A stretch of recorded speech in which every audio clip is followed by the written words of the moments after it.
Since the dawn of time, stories have included a villain, from Satan to Grendel and Beowulf to Freddy Fazbear. Gaming is no different. Games, in fact, tell stories. Sometimes, even with characters. The hidden plot of Tetris is a subject that shall not be touched on in this video, but trust me, it's there. But gaming has also existed for 70 plus years. Now, with such a vast and expansive history, it's no shock that gaming has had a plethora of villains, including the first one, that damn ball in Pong. Why does it move side to side? Who does it think it is? Does it want to fight me?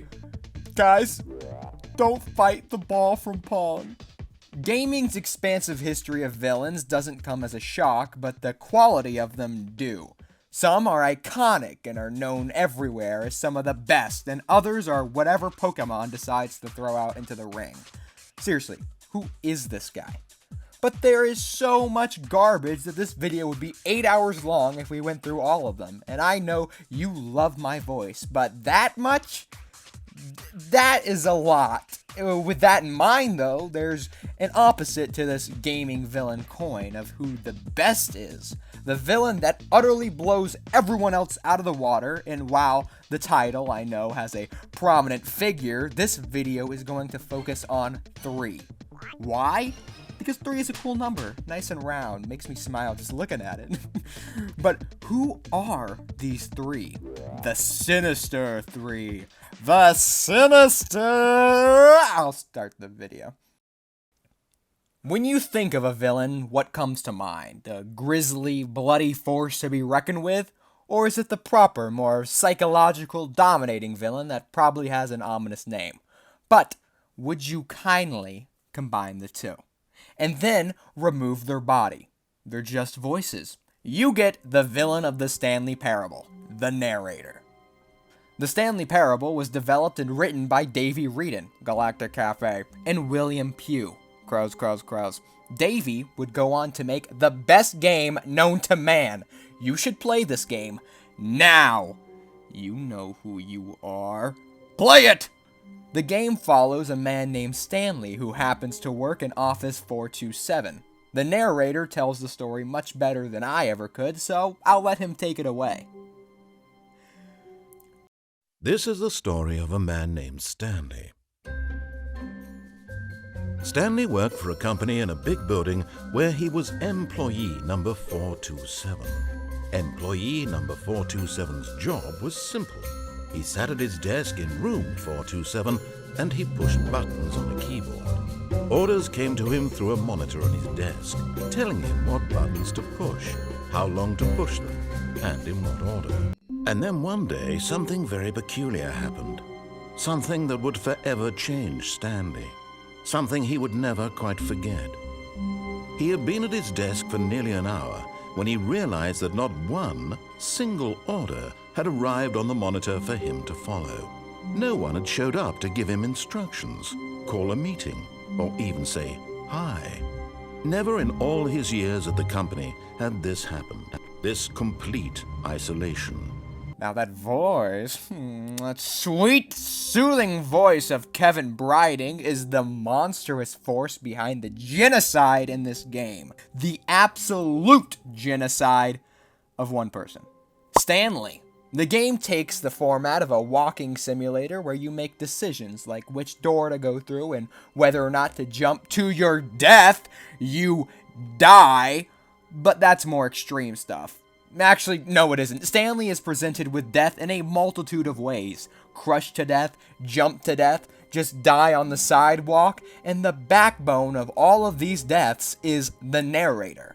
He presents you with either the option or just flat out kills you. This happens a lot. So at that point, it's no wonder why you'd think he's villainous. Now, the narrator has his sympathetic moments where he might break a little, cry a little, act like him and Stanley are against the world, but make no mistake, the narrator is a villainous force who constantly puts Stanley through tons and tons of torture. I believe there's one ending in particular that shows his villainous nature the best. The countdown ending. What is the countdown ending? The countdown ending is an ending that occurs in the mind control facility. In this facility, you're presented with two options, an off and on button. By pressing the off button, you successfully turn off the mind control facility, freeing Stanley and allowing him to walk out into nature. Free? But what happens if you press the on? When pressing on, the narrator completely changes his demeanor and starts a countdown that ticks to the self-destruction of the facility that will therefore diamond Stanley. During this countdown, the narrator reveals several things. He discusses how he tells the story differently each time, but each time torturing Stanley, burning him to a crisp, staying in his office forever. But most importantly, he reveals that he erased his co-workers. What's that? You'd like to know where your co-workers are? A moment of solace before you're obliterated. All right, I'm in a good mood. You're gonna die anyway. I'll tell you exactly what happened to them. I erased them. I turned off the machine. I set you free. He simply eliminated all of their life, like that. I think a fact like that makes him one of the most villainous villains that ever villained. But there's another villain that also has a history of killing a bunch of employees. The Portal games are known for their wacky humor and inventive puzzle-solving gameplay that totally doesn't involve me dropping into that goo 500 times. Why is it there? But other than that, and cake, Portal is known for its famous villainy villain, GLaDOS. GLaDOS is the main antagonist of the Portal games and is a rogue human-infused AI that, after killing the entire Aperture workforce on Bring Your Daughter to Work Day, and uses the kids brought as test subjects for later dates, but most importantly, one of these brought daughters was Shell, who is the main protagonist of Portal. Now, throughout the games, GLaDOS puts you through deadly and rigorous tests to see if you can survive, I guess. I don't even think she knows why she does it, but in the first game, she promises you a cake for completing the chambers, and when you finally are sent to receive it, it's a death trap. Damn it! That's the 4th time I've fallen for that today. Of course you escape and game-end GLaDOS, but that means nothing because you're brought right back into the facility and are put into stasis. Now, the second game elaborates more on GLaDOS and tells you how she came to be. The game gives inklings of knowledge about Cave Johnson, the CEO of Aperture Science. Welcome, gentlemen, to Aperture Science. Astronauts, war heroes, Olympians, you're here because we want the best, and you are it. So, who is ready to make some science? Mostly through audio recordings left by him where he talks about his CEO duties and also combustible lemons, because who doesn't love combustible lemons, right?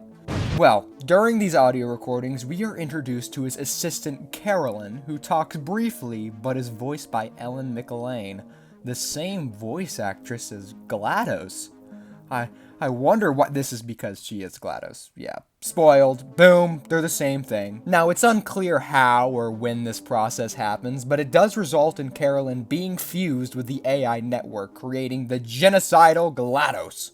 Now, you've been introduced to GLaDOS. Don't shake hands with her because she doesn't have hands. Okay. In the second game, she is eventually turned into a potato after the British get into power. Horrible, I know. And then she learns to slightly sympathize with Shell enough to release her at the end of the game with a final orchestraic performance by the turrets. Thank you, turrets.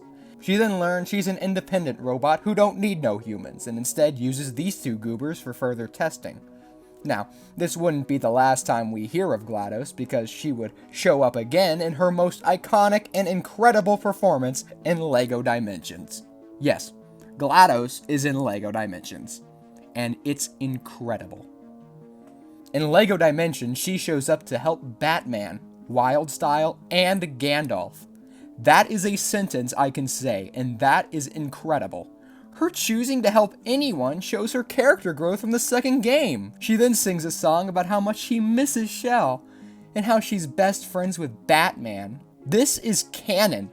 Also, there's a Cave Johnson core in the game, and that is so silly.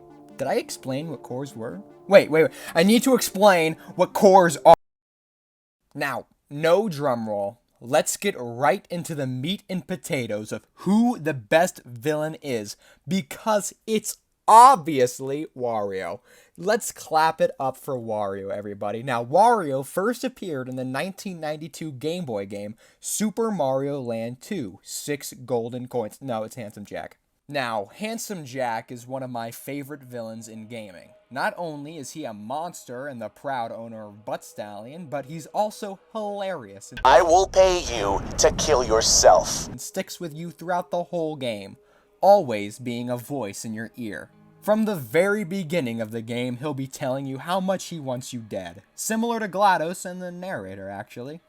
Handsome Jack was at one point just Jack, but after a horrible betrayal and mangling of his face, as shown in Borderlands the pre-sequel, he became scarred and villainous, opting to brutally murder and manipulate people. He's done such villainous acts like murdering parents, sorry Tina, scooping eyes out with spoons, trapping his daughter in a room, and just killing a lot of people, sorry Kevin Hart. After failing to release the warrior, the main character, that's us, kills Handsome Jack, making him the only villain on this list who's actually dead.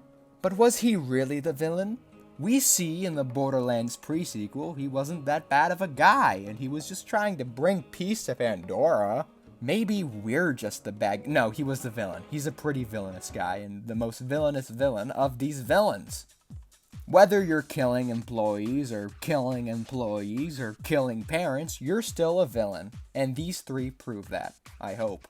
But, what do you think? Were these villainous villainy villains actually villains, or do you think Freddy Fazbear gives them a run for the money? I'd be happy to hear your thoughts. I hope you enjoyed the video. I've been your host Golden Pre, and I hope you have a golden day. Goodbye.